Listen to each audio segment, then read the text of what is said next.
Y por otro lado, se va a conocer hoy al mediodía un discurso del presidente de la Corte Suprema, claro, Lorenzetti. A las 12.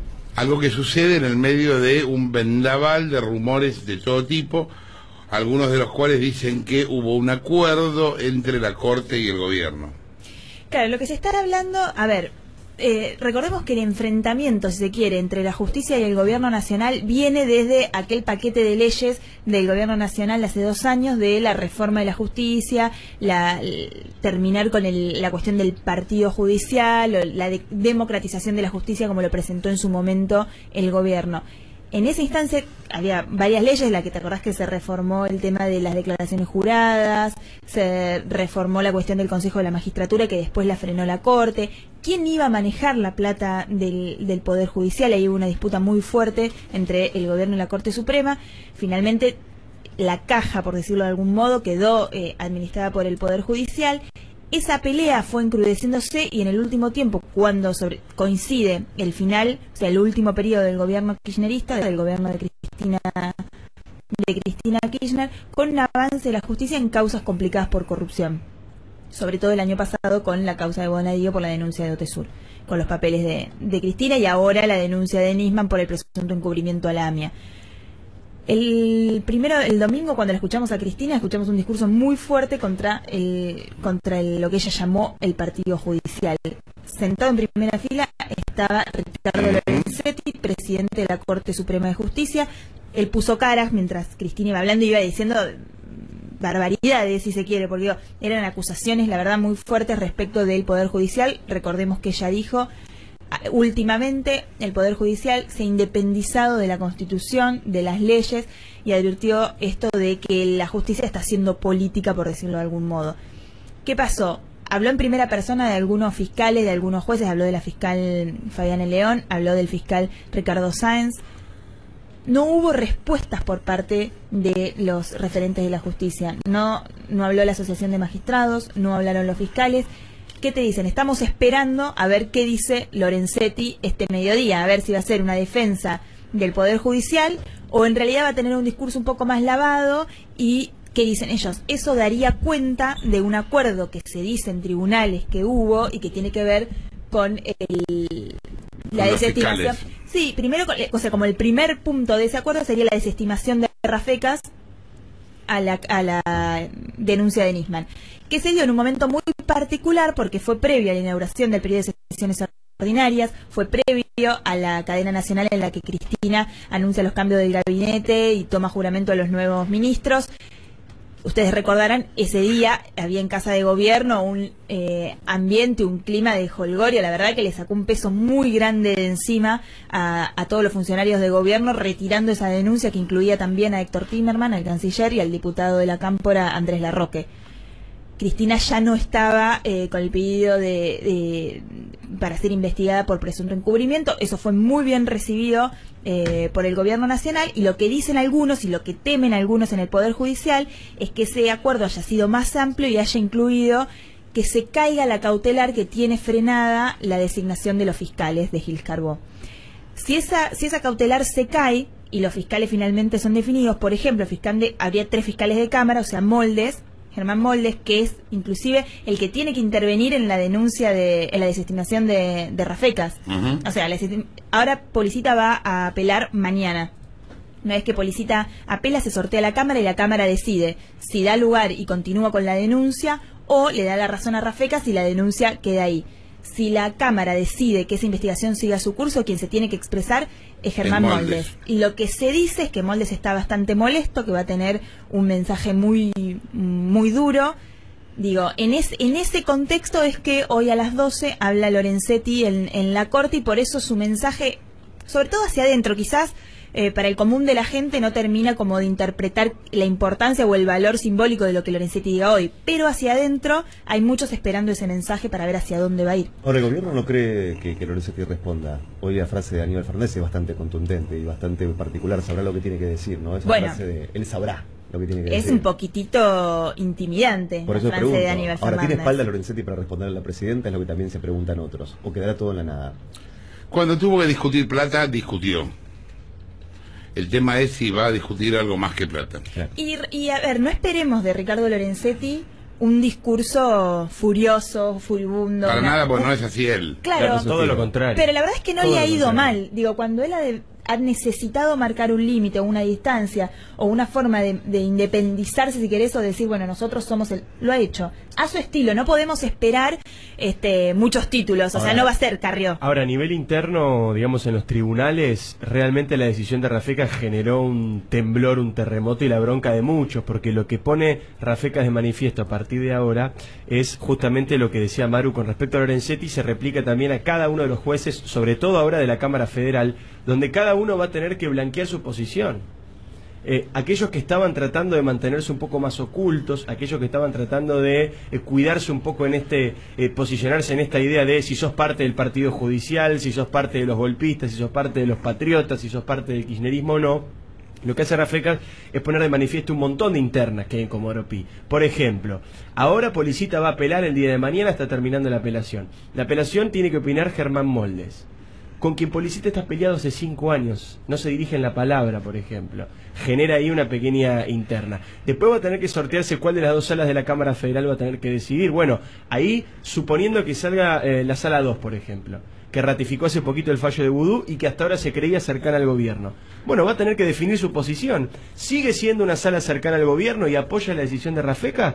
¿O definitivamente hubo un cambio, hubo un giro, hubo un corrimiento y apoya lo de Policita y deciden investigar a la presidenta? Digo, empiezan a aparecer un montón de escenarios donde cada uno va a tener que expresar su posición en un expediente judicial y no en cualquier causa, ni siquiera con Amado Vudú, directamente con la presidenta de la Nación. Así que en ese sentido, el fallo de Rafecas, el polémico fallo de Rafecas, o la resolución de Rafecas, genera esto, genera que están todos los jueces, para decirlo como lo dicen ellos, a las puteadas, porque a muchos se les acabó el escondite, ¿no? Ayer fue el día de las escuchas, por distintos motivos.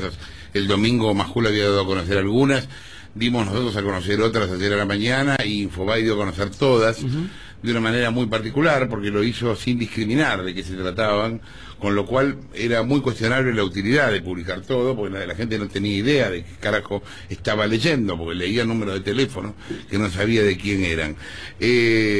Ayer también hubo declaraciones de Rafecas respecto de las escuchas, diciendo que no le importaban nada. Que no sirven para nada, así claro. dijo.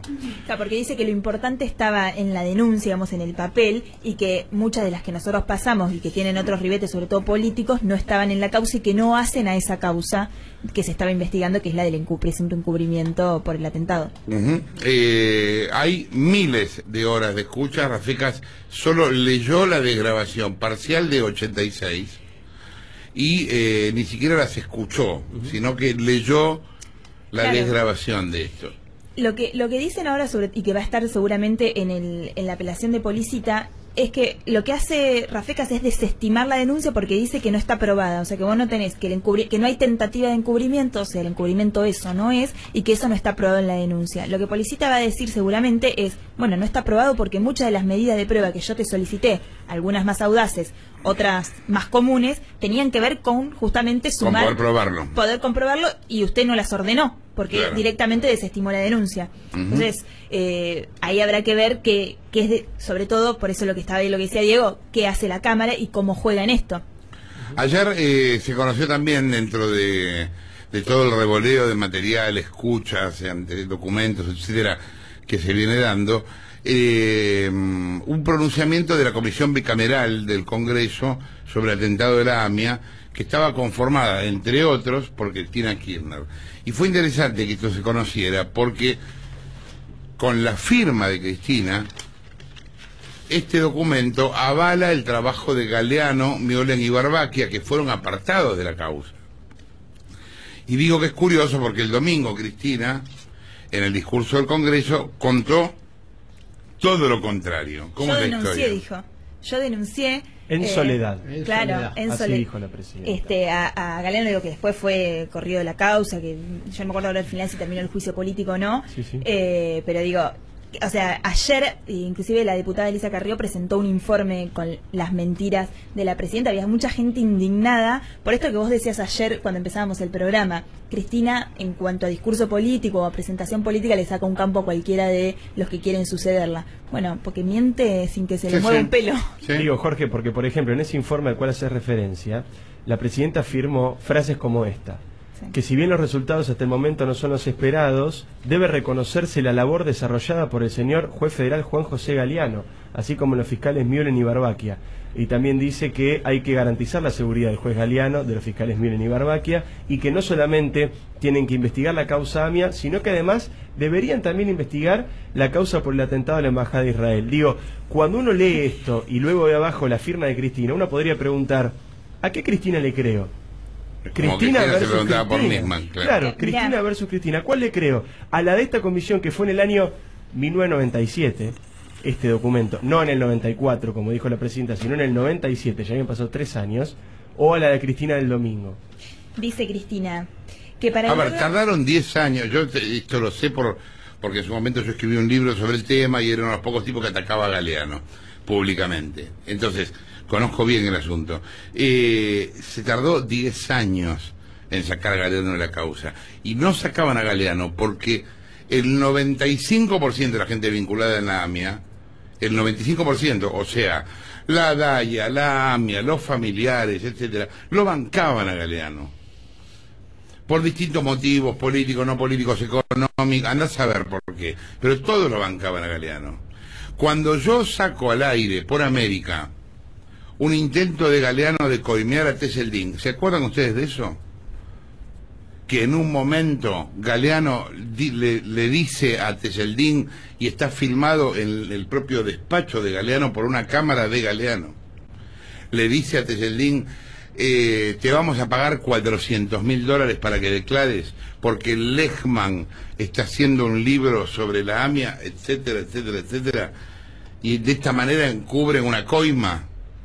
Bueno, a mí en aquel momento, para que esa grabación no saliera al aire, me llamó incluso el abogado de la Embajada de Israel, o sea, ya no políticos, el tipo de las embajadas, o sea, me llamaba todo el mundo porque se caía el planeta si esa grabación salía al aire, y esa grabación salió al aire y no pasó nada, y las cosas siguieron pasando, y 10 años después, se decidieron a sacar a Galeano de investigación completamente irregular.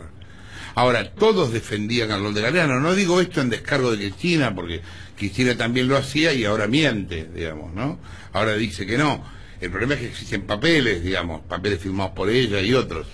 Pero en ese momento el establishment bancaba a Galeano. Y Cristina formaba parte de ese establishment. Así como en su momento Néstor apoyaba al Mingo Cavallo, bueno, Cristina apoyaba a Galeano en otra área, en la investigación de la AMIA, ¿no? Exactamente, el problema es que el domingo dijo... El domingo dijo todo lo contrario, y con una solvencia, como decía Maru recién, una solvencia increíble, miente de una manera muy natural. Ella en este documento que mostraba recién Diego, le recomienda a la Corte que la instrucción de la causa debería estar en el juzgado, o sea, que la debería llevar a cargo Galeano, porque si no se atenta contra la obvia conexidad que debía haber entre el atentado a la embajada y el atentado a la AMIA.